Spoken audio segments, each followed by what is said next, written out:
I'm Sage Monroe, 28, and I thought I understood my place in our family hierarchy, until last Thanksgiving dinner shattered everything I believed about blood loyalty. When my parents calmly announced they were giving my inheritance, my grandmother's house that was promised to me, to my sister's family instead, I felt something fundamental break inside me. But their reasoning? Sage, you're single and childless. Jessica needs it more. The casual cruelty in their voices revealed a truth that would ultimately destroy them all. Hey everyone watching from around the world. If this family betrayal already has your blood boiling, smash that like button and hit subscribe, because this story of calculated revenge will blow your mind. Trust me. You'll want to see how karma comes full circle in the most unexpected way. Let's dive into how one dinner conversation turned me from the forgotten daughter into the architect of my family's reckoning. That Thanksgiving evening, I sat frozen at the dining table, while my parents continued their conversation, as if they hadn't just pulled the rug out from under my entire future. My sister Jessica, 32 and perpetually entitled, didn't even have the decency to look uncomfortable. She just smiled that smug smile I'd grown to hate and said, "Thanks, Mom and Dad. The kids will love having Grandma's big backyard." Grandma's house. The Victorian shed left specifically to me in her will, because I was the one who spent every summer with her, learning to garden, listening to her stories, promising to preserve her legacy. The house where I'd planned to start my art studio, where I'd dreamed of finally having a space that was truly mine. But Grandma's will specifically states I began. Wills can be contested. Honey, my father interrupted, cutting into his turkey with surgical precision. Family needs come first. Jessica has 3 children and a husband. You have your little art hobby. My little art hobby. The successful freelance graphic design business that had been supporting me for 5 years. The same business they'd mocked at every family gathering, suggesting I get a real job like Jessica's part-time receptionist position at her husband's dental office. I excused myself to the bathroom and called my friend Marcus, a lawyer who'd helped me with business contracts. Marcus, can they really contest Grandma's will just because they want to? Sage, slow down. What's happening? I explained everything, my voice shaking with rage and disbelief. Marcus was quiet for a long moment. Technically, they could try to contest it, but they'd need grounds. However, if you want my advice, don't fight this publicly. There might be other ways to handle this situation, ways that would be much more educational for them. When I returned to the dinner table, I made a decision that would change everything. Instead of screaming or storming out like they probably expected, I smiled sweetly. You know what? You're absolutely right.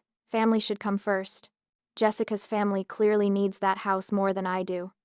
My mother looked surprised but pleased. Oh, Sage, I'm so glad you understand. You've always been our reasonable daughter. Reasonable, the family code word for pushover. That night, I went home to my cramped apartment and began researching. If my family wanted to play games with inheritance and wills, I needed to understand exactly what I was dealing with. What I discovered made my blood run cold. Digging through family financial documents that Grandma had shared with me over the years, documents I'd never thought to examine closely, I found something interesting. Very interesting. My parents had been managing Grandma's finances in her final years, with power of attorney. Normal enough. But the bank statements I found in the box of papers Grandma had given me for safekeeping showed regular transfers out of her accounts. Large transfers. Transfers that coincided perfectly with Jessica's major purchases over the past 3 years. Her new car, her kitchen renovation, her children's private school tuition. They'd been stealing from Grandma, systematically, for years. But it got worse. Much worse. I spent the next week diving deeper, cross-referencing dates and amounts. My parents hadn't just been taking money for Jessica, they'd been using Grandma's funds to pay their own mortgage, their credit card debts, even their vacation to Europe last spring. The woman who'd raised me with stories about integrity and family values had been robbed blind by her own son and daughter-in-law. The most damning evidence was a series of forged checks. Grandma's signature had been meticulously copied, but I knew her handwriting intimately. These weren't written by her arthritic hands, they were too smooth, too controlled. Someone had been practicing her signature and using it to drain her accounts. I sat in my living room, surrounded by bank statements and financial records, feeling sick to my stomach. This wasn't just about my inheritance anymore. This was about elder abuse. This was about theft on a massive scale. This was about the systematic exploitation of a woman who'd trusted her family completely. My phone buzzed. A text from Jessica. Thanks for being so cool about the house thing. I know it must have been hard, but you'll understand when you have a real family of your own someday. A real family. As if my life, my dreams, my relationship with Grandma had been somehow less real than hers. I screenshot the message.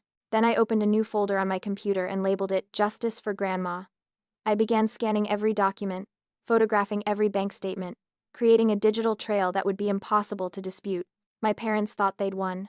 They thought I'd rolled over and accepted their decision like I always had before. They had no idea that their reasonable daughter was about to become their worst nightmare. Because here's what they didn't know about me. I might have been quiet and accommodating my entire life, but I'd learned something valuable from Grandma that they'd forgotten. She used to tell me, Sage, honey, the best revenge is served cold and calculated. When someone shows you who they really are, believe them, and then plan accordingly. I was about to show them exactly who I really was. And unlike their crimes, my revenge would be completely legal. The next morning, I called Marcus again. This time, I wasn't the hysterical woman from Thanksgiving dinner. I was calm, focused, and armed with evidence. I need to see you, today, and I need you to recommend a criminal attorney. Marcus' office overlooked downtown, all glass and steel that matched my newfound clarity. I spread the documents across his conference table like a general planning a war campaign. Jesus, Sage. Marcus whistled low as he examined the bank statements. This isn't just inheritance drama. This is felony elder abuse and fraud. We're talking federal charges here. I know.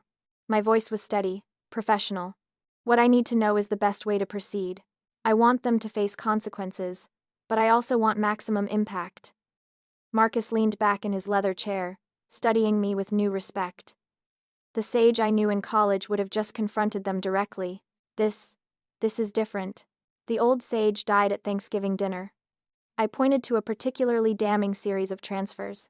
This Sage understands that sometimes the people who are supposed to love you are the ones who hurt you most. And when that happens, you don't get mad, you get strategic. We spent 3 hours mapping out a plan. Marcus would handle the civil aspects, freezing assets, challenging the will contest before it could gain traction.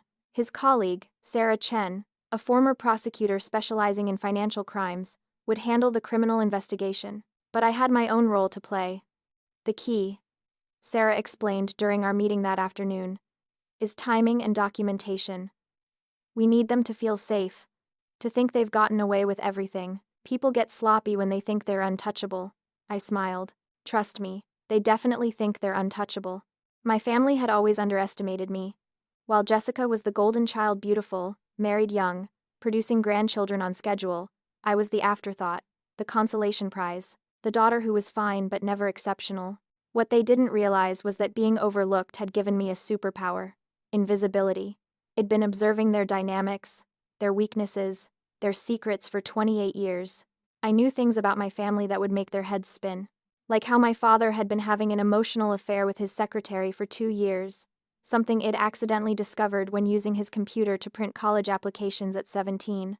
How my mother had been lying about her book club meetings. She was actually going to therapy because she couldn't cope with what she called Jessica's constant drama and demands. How Jessica's marriage was hanging by a thread because her husband was tired of supporting her shopping addiction and complete inability to manage money. They'd handed me every weapon I needed to destroy them, and they didn't even know it. But first, I needed to play my part perfectly. I started small. I began showing up to family dinners again, bringing flowers for my mother, asking Jessica about the kids. I complimented their decision-making skills, told them how wise they were to think of Jessica's family first. You know, I said during one Sunday dinner, I've been thinking about what you said, about family coming first. You're absolutely right. I want to help however I can with the house transition. My mother practically glowed.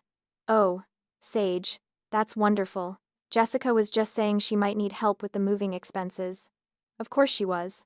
Actually, I continued, I'd love to help organize Grandma's things. I know the house so well, and there might be important documents or valuables that need to be properly handled. My father looked up sharply. For just a moment, I saw a flicker of concern in his eyes. Good. Let him worry. That's very thoughtful. My mother said quickly. But Jessica and I can handle that.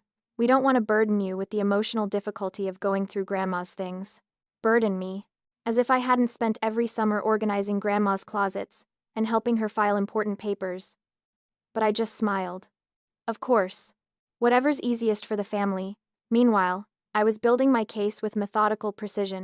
Sarah had connected me with a forensic accountant who was amazed by the thoroughness of my documentation. Most people don't keep this level of financial records, she told me. Your grandmother was meticulous, and you've organized this beautifully. The pattern of theft is undeniable. It also started documenting every interaction with my family, recording conversations where they bragged about their plans, screenshotting text messages where Jessica complained about money, while simultaneously posting Instagram photos of expensive purchases. The beautiful irony was that my family's narcissism was creating evidence for me. They couldn't help but document their own greed and callousness on social media. Jessica's posts about finally getting what we deserve and family karma working in our favor would look fantastic to a jury. But the most damaging evidence came from an unexpected source. My Aunt Linda, my father's sister, who'd never gotten along with my mother. Sage, honey, she said during a phone call. I need to tell you something about your grandmother's money. I've been wrestling with this since the funeral, but I think you need to know. What she told me confirmed my worst suspicions and added a layer of premeditation that made my stomach turn. My parents hadn't just stumbled into theft, they'd planned it. They'd discussed it. They'd justified it by saying I didn't need the money as much as Jessica did. Your father told me last Christmas that you'd never be smart enough to figure out the financial stuff anyway, Linda continued. Said you were too trusting, too focused on your art to pay attention to money. I should have said something then, but too trusting, too focused on my art, too stupid to notice I was being robbed. I thanked Linda and hung up, adding her statement to my growing file of evidence. They weren't just thieves, they were arrogant thieves who'd been laughing at my expense for years. That night, I opened a bottle of wine and toasted my grandmother's photograph. Don't worry, Grandma. I'm going to make this right, and they'll never see it coming. The old sage would have confronted them, cried, pleaded for fairness. The new sage was going to destroy them systematically, legally, and completely. And the best part? They were going to help me do it. 3 weeks into my campaign, I received the call I'd been waiting for. Sarah Chen's voice was crisp and professional, but I could hear the excitement underneath. Sage. We've got them. The bank records you provided have been authenticated, and the forensic handwriting analysis confirms the forged signatures. We're ready to move forward with charges. But I want to discuss timing with you. I was sitting in my car outside Jessica's children's school, watching her pick up my nephews in her brand new SUV, the one purchased with Grandma's money. What kind of timing are we talking about? We can arrest them tomorrow, or we can wait and see if they commit more crimes. Sometimes it's worth letting suspects dig their own graves deeper. I thought about it for exactly 3 seconds. Let them dig. I have a feeling they're just getting started. I was right. That weekend, my parents invited me to what they called a family financial planning meeting. The audacity was breathtaking. They wanted me to sign documents officially relinquishing any claim to Grandma's house while simultaneously asking me to contribute to Jessica's moving expenses. It's just a formality, my mother explained, sliding papers across their dining room table, to make everything clean and legal. Clean and legal. From people who'd been forging checks for 3 years. I pretended to read through the documents, taking my time, asking questions. This section here about waiving future claims, does that include personal items from Grandma's house? Well, my father cleared his throat. Jessica thought it would be easier if she handled distributing Grandma's personal effects. You know how emotional you get about sentimental things. Emotional. Their favorite word to dismiss any inconvenient feelings I might have. Of course. I agreed. Jessica has such good judgment about these things. Actually, I brought something that might help with the transition. I pulled out a gift bag containing a bottle of expensive champagne and a card for celebrating Jessica's new home. She's worked so hard for this. Jessica actually teared up. Sage, this is so sweet. I know this whole situation has been difficult for you, but you're being so mature about it. Mature. Another dismissive label, but this time I almost laughed. If only they knew how mature I was actually being. I signed their documents with a smile, knowing they were worthless. You can't legally sign away rights to something that was never legally taken in the first place. Their lawyer, probably the same incompetent one who thought they could contest Grandma's will, had drafted papers that would crumble the moment a real attorney examined them. But my real breakthrough came from an unexpected source. My nephew Tyler, Jessica's 15-year-old son. Tyler had always been the family truth teller, the kid who asked uncomfortable questions and noticed things adults preferred to ignore. He cornered me after the document signing, his young face serious. "Aunt Sage, can I ask you something?" "Of course, honey. Are Mom and Grandpa stealing great-grandma's money?" My heart stopped. "Tyler, what makes you ask that?" He looked around to make sure we were alone, then pulled out his phone. "I've been helping Mom organize some papers for the house move, and I saw these bank statements. Great-grandma's signature looks weird on some of the checks. And I remember from art class how to spot forged signatures. The pen pressure is all wrong." This brilliant, observant boy had noticed what my parents thought no one would ever catch. "Also," Tyler continued, "I heard Mom and Dad fighting about money last month. Mom said something about how they'd have to be more careful now that you were sniffing around and that great-grandma was gone, so they couldn't borrow anymore." Borrow. They were calling theft borrowing. I knelt down to Tyler's eye level. "Tyler, what you've noticed is very important. Would you be willing to tell someone official about what you saw and heard?" He nodded solemnly. "Great-grandma always said, lying was the worst thing you could do to family. They're lying, aren't they?" "Yes, honey, they are." That night, I called Sarah and Marcus for an emergency meeting. Tyler's testimony, combined with his first-hand observations and the additional bank statements he'd photographed, sealed the case. A minor witness who discovered evidence independently. Sarah was practically gleeful. This is prosecutorial gold. Juries love honest kids who just want to do the right thing. But Tyler wasn't my only unexpected ally. My investigation had caught the attention of Grandma's former neighbors, who'd been suspicious about the sudden increase in expensive cars in my parents' driveway, coinciding with Grandma's supposed medical expenses. Mrs. Patterson, who'd lived next door to Grandma for 30 years, called me out of the blue. "Sage, dear, I hope you don't mind me reaching out, but I've been troubled about something. Your grandmother was always so careful with money, but in her last year, she seemed confused about her finances. She mentioned several times that she didn't remember making certain purchases or writing certain checks." Mrs. Patterson had kept a detailed diary of her concerns, dates, quotes, observations. She'd been documenting my parents' elder abuse without even realizing it. "I should have spoken up sooner," she confessed. "But your parents seemed so caring, so involved in her care. I thought I was just being a suspicious old woman." More allies emerged from unexpected places. Grandma's hairdresser, who remembered my mother asking detailed questions about Grandma's banking habits. The mailman, who had noticed my father intercepting bank statements. Grandma's doctor, who had been puzzled by her sudden claims of financial stress despite knowing her comfortable situation. Each conversation added another layer to the case, another witness to my family's systematic abuse. But more importantly, each conversation reminded me that Grandma had been surrounded by people who genuinely cared about her. People who'd noticed something was wrong, but hadn't known how to help. The irony was devastating.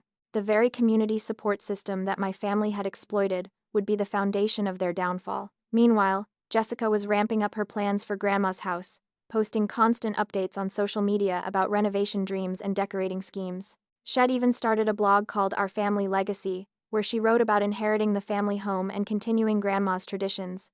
Every post was another piece of evidence. Every lie was documented in real time on the internet forever. But the moment I knew we had them completely was when my mother called to ask if I'd contribute to a Grandma memorial fund that they were starting. "We want to do something special in her honor," my mother explained. "Maybe a scholarship or a charitable donation. Jessica thought you might want to contribute since you can't help with the house expenses.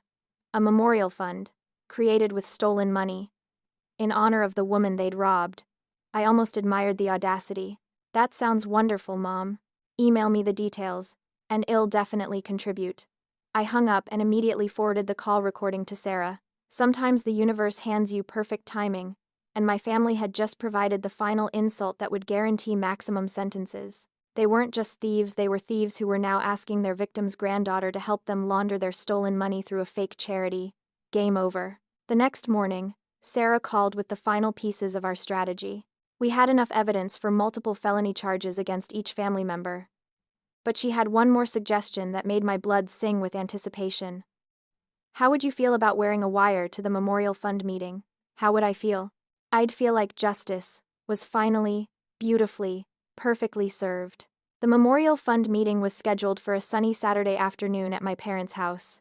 The same dining room where they'd stolen my inheritance would become the scene of their final confession. The poetic justice was almost too perfect. I arrived wearing Sarah's wire, hidden beneath a cardigan Grandma had knitted for me. As I walked up the familiar driveway, I thought about all the times I'd come here seeking family acceptance, validation, love. Today, I was coming to collect something far more valuable: justice. Sage. My mother greeted me with a hug that felt like acid on my skin. We're so excited about this memorial project. It's going to be a beautiful way to honor Grandma's memory.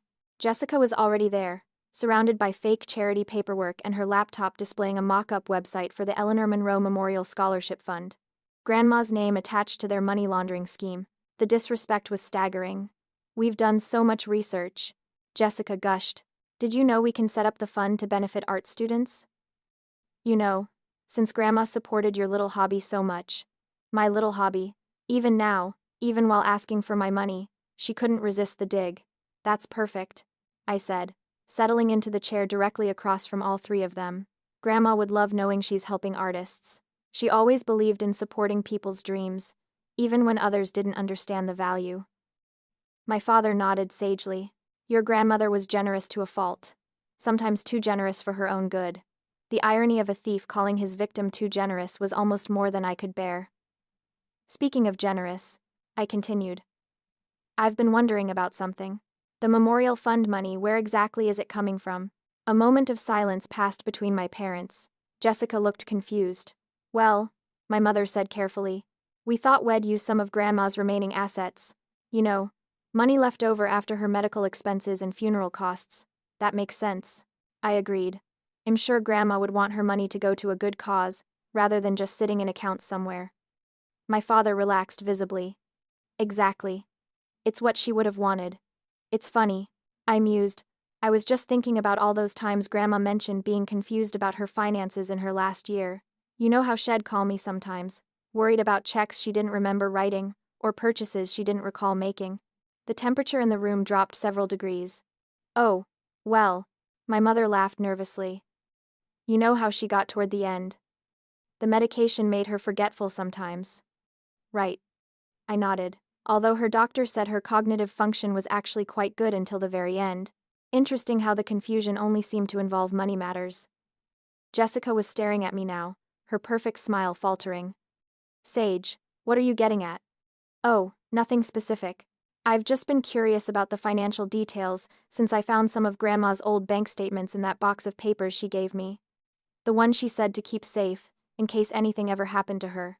My father had gone completely still. "What bank statements?" I pulled out a folder, not the real evidence, but copies of a few select documents, enough to watch them panic. "Just some routine stuff," I said casually, spreading papers on the table. "But it's interesting how many large checks were written in those last few months. Checks for amounts that Grandma definitely couldn't afford on her fixed income." The silence was deafening. "The signatures are fascinating too," I continued, my voice conversational. "Almost like someone was practicing writing her name. You can see the improvement over time. The later forgeries are much better than the earlier ones." Jessica's face had gone white. "Sage, you're being ridiculous. Why would anyone forge Grandma's signature?" "I don't know, Jessica. Why would someone do that?" I met her eyes directly. "Maybe to steal money from an elderly woman who trusted them completely." My father stood up abruptly. "I think this conversation is over. You're obviously upset about the house situation and looking for someone to blame. Sit down, Dad." My voice cut through the room like a blade. For the first time in my life, I wasn't asking. I was commanding. I said, "Sit down." "We're not finished." He sat. I reached into my purse and pulled out a different folder. This one contained photographs Tyler had taken, bank statements showing the theft pattern, and documentation of every forged check. 3 years, I said quietly. "For 3 years, you stole from Grandma. Not just small amounts, hundreds of thousands of dollars. You paid for Jessica's car, her kitchen renovation, her children's private school. You covered your own mortgage payments, your vacation to Europe, your credit card debts." My mother was crying now, mascara streaming down her cheeks. "Sage, please, you don't understand. I understand perfectly." I pulled out my phone and showed them Tyler's photos. "Your own grandson figured it out." A 15-year-old boy has more integrity than all three of you combined. Jessica lunged for my phone. You can't use anything, Tyler said. Has a minor. He doesn't understand. He understands that stealing is wrong.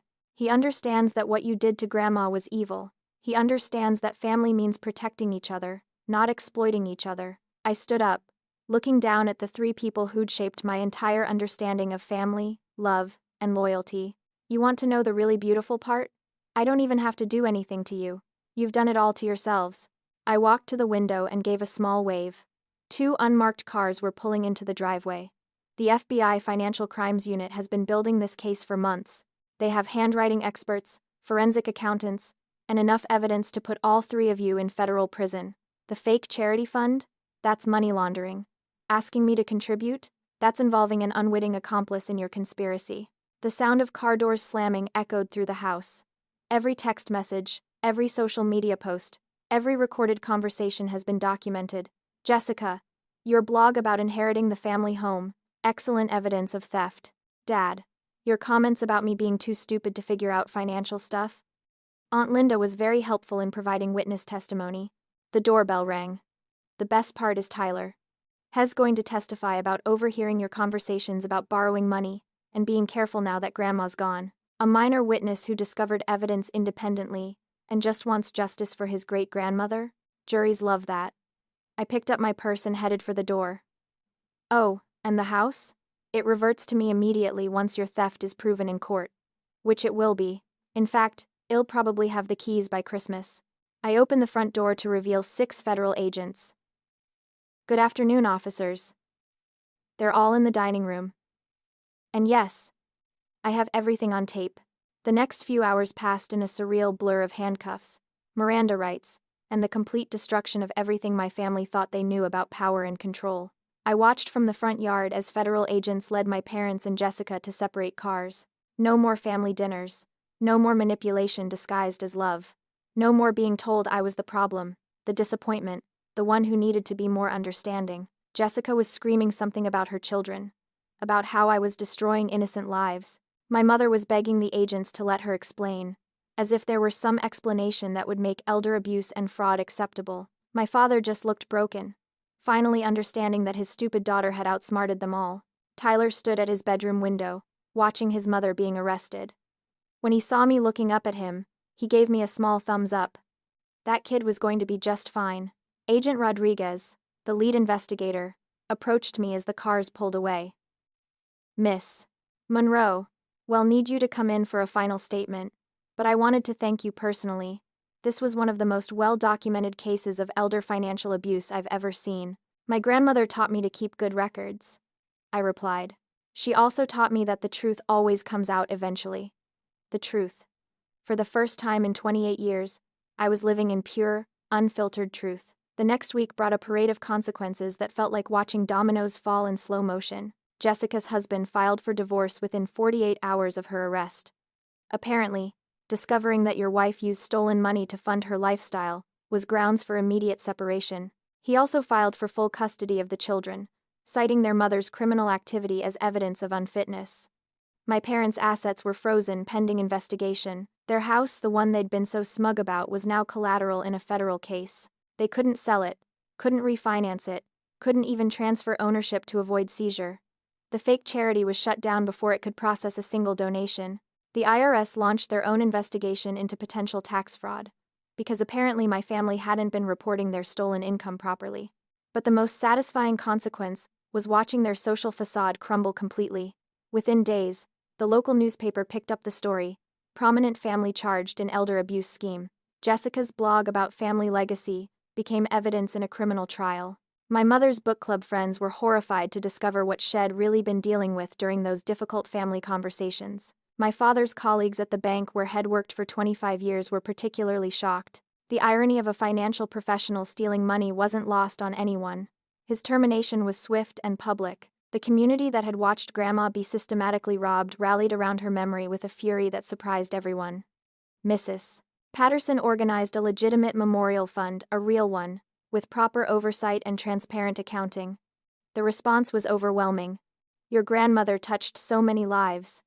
Mrs. Patterson told me during one of our planning meetings. People are angry that she was taken advantage of, but they're also grateful you fought for her. She would be so proud. Tyler called me that evening, his voice shaky but determined. Aunt Sage, I wanted you to know I told Dad everything. About what Mom did, about the money, about why I helped you. He said I did the right thing. You absolutely did the right thing, Tyler. Your great-grandmother would be incredibly proud of your courage. Are you going to be okay? I mean, with everyone angry at you. I looked around my apartment, soon to be replaced by Grandma's house, legally and rightfully mine, and felt something I hadn't experienced in years. Complete peace. Tyler, for the first time in my life, am exactly where I'm supposed to be. The criminal proceedings moved surprisingly quickly. With the overwhelming evidence and multiple witness testimonies, plea negotiations began almost immediately. Sarah Chen called with updates that felt like Christmas morning every single time. Your father is looking at 5 to 7 years federal time. Your mother, 3 to 5. Jessica's case is complicated by the fact that she received the stolen money, but wasn't directly involved in the forgeries. Her lawyer is pushing for probation and restitution. What about the house? Officially yours as of next Friday. The judge ruled that the attempted will contest was fraudulent, since it was based on stolen assets. Your grandmother's original will stands completely intact. I hung up and immediately called the locksmith. Not because I was worried about security, but because I wanted new keys. Clean keys. Keys that had never been touched by people who'd betrayed everything my grandmother valued. The most unexpected development came from Jessica's soon-to-be ex-husband, David. He reached out through his lawyer to set up a meeting. I need to apologize, he said when we met at a coffee shop downtown. I knew Jessica had spending problems, but I never imagined she was using stolen money. I should have questioned where all the extra income was coming from. David looked exhausted. Aged years in just weeks. The kids keep asking why Mommy can't come home. How do you explain to an 8-year-old that their mother helped steal from their great-grandmother? Tyler figured it out on his own. I told him, kids are more resilient than we think, and more ethical than some adults. Has been asking to see you. Would that be okay? I thought about Tyler's courage, his integrity, his determination to do what was right even when it meant standing against his own mother. David, Tyler will always have a place in my life. Has the one person in this entire situation who chose truth over loyalty, right over convenience. That kid has more character than the rest of us combined. We arranged for Tyler to spend weekends with me, once I moved into Grandma's house. He needed stability, truth, and family members who wouldn't exploit his trust or ask him to keep destructive secrets. The final piece of immediate aftermath came in an envelope delivered to my apartment, a letter from my mother, written from county jail while awaiting sentencing. I almost threw it away unopened, but curiosity won. The letter was 3 pages of self-pity, justification, and blame. She was sorry I was hurt, but I needed to understand how difficult things had been for Jessica's family. She was sorry about the misunderstanding with Grandma's money, but it would all have come to the family eventually anyway. She was sorry I felt betrayed, but family means forgiveness and second chances. Family means forgiveness. I read that line 3 times, then walked to my fireplace and burned the letter. Some things don't deserve forgiveness. Some betrayals are too fundamental, too calculated, too destructive to be excused by shared DNA. My real family, Tyler, Mrs. Patterson, Marcus, Sarah, even Grandma's hairdresser who'd called to check on me, understood that love requires respect, trust, and basic human decency. Blood doesn't make you family. Character does. 6 months later, I was standing in Grandma's kitchen, my kitchen making coffee and watching Tyler help Mrs. Patterson plant new roses in the garden. The house that was supposed to showcase Jessica's stolen legacy had instead become a sanctuary for the people who truly understood what family meant. The criminal trials were over. My father received 6 years federal prison time. My mother got 4 years. Jessica, thanks to a plea deal and cooperation with prosecutors, received 3 years probation, massive restitution payments, and community service specifically focused on elder care education. The justice felt complete, but the real victory was deeper than legal consequences. It discovered that the quiet, overlooked daughter they dismissed for decades was actually the strongest person in the family, not because Id destroyed them but because Id chosen truth over comfort, justice over false peace, and real love over toxic loyalty. Tyler bounded through the back door, soil on his hands and joy on his face. At 16 now, had grown into someone I barely recognized from the scared kid who'd first questioned his mother's crimes. Aunt Sage, Mrs. Patterson says Grandma used to make the best chocolate chip cookies. Do you have her recipe? I pulled out Grandma's recipe box, the one my parents had tried to claim along with everything else. Right here. Want to make some together? As Tyler washed his hands, chattering about his latest art project and college plans, I realized this was what Grandma had actually left me. Not just a house or money, but the understanding that family is something you build with intention, not something you're trapped in by accident of birth. Mrs. Patterson joined us in the kitchen, her face flushed from gardening. Sage, dear, I have news. The Memorial Scholarship Fund has grown to $50,000. We'll be able to help 10 art students this year, 10 students who would pursue their dreams without being told they were just hobbies, 10 young people who would understand that their creative gifts had value, supported by a community that believed in them.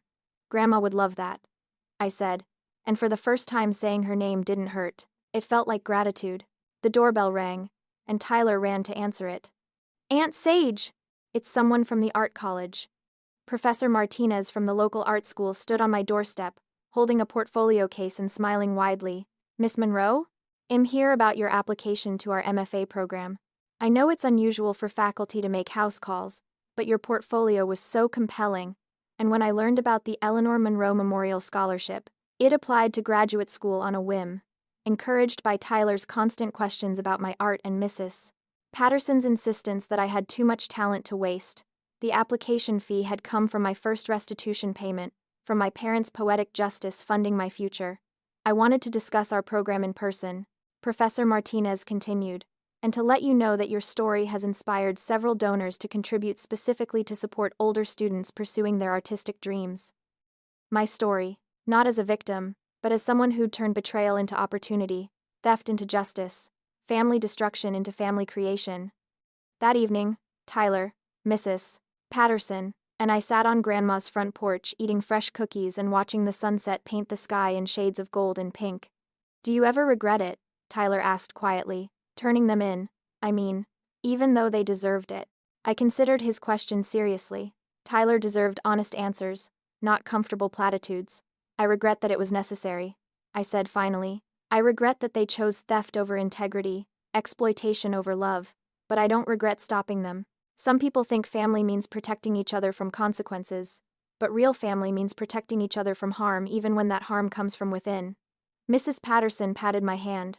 Your grandmother used to say that the hardest lessons teach the most important truths. You learned who you really are when everything else was stripped away. Who I really was. Someone who could be betrayed completely and still choose love over hate, justice over revenge, truth over comfortable lies. My phone buzzed with a text from Marcus. Dinner Sunday? Sarah wants to celebrate your grad school acceptance. Another text from David. Tyler's art teacher says his latest project is incredible. Thanks for encouraging him. And then, surprisingly, a message from Jessica. I know I don't deserve forgiveness, but I want you to know, I'm grateful Tyler has you. He talks about you constantly. You're the family he deserves. I stared at that last message for a long time. It wasn't an apology. Jessica still couldn't acknowledge the full scope of what she'd done. But it was recognition, perhaps the first honest thing she'd said to me in years. I didn't reply. Some bridges are burned for good reason, and some people earn their way back into your life through actions, not words. But I felt something close to peace about it. Tyler noticed my expression. Everything okay. Everything's perfect, I said, and meant it completely.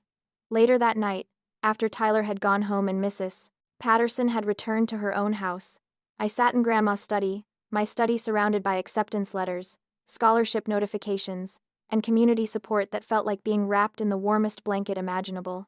I opened my laptop and began writing thank you notes to everyone who'd contributed to the Memorial Fund, everyone who'd supported my journey back to art school, everyone who'd shown me what chosen family really meant. The last note was the hardest to write. Dear Grandma, I kept my promise. I preserved your legacy, not the house or the money, but the values. Truth over convenience, justice over false peace, real love over toxic loyalty. The family you taught me to build is everything you dreamed it could be. Thank you for showing me that sometimes the greatest gift is knowing when to walk away, and when to stand and fight. I miss you every day, but I'm not sad anymore. I'm grateful. Love always. Sage. I printed the note and tucked it into Grandma's favorite book of poetry, where it would stay as a reminder of how far Eid traveled from that broken Thanksgiving dinner to this moment of complete wholeness. The house settled around me with familiar creaks and whispers, and I felt Grandma's presence like a warm embrace, not as a ghost, but as a foundation solid, unshakable, and eternally loving. This is what justice looks like, I thought. Not just punishment for wrongdoing, but restoration of what was always meant to be. I was finally home,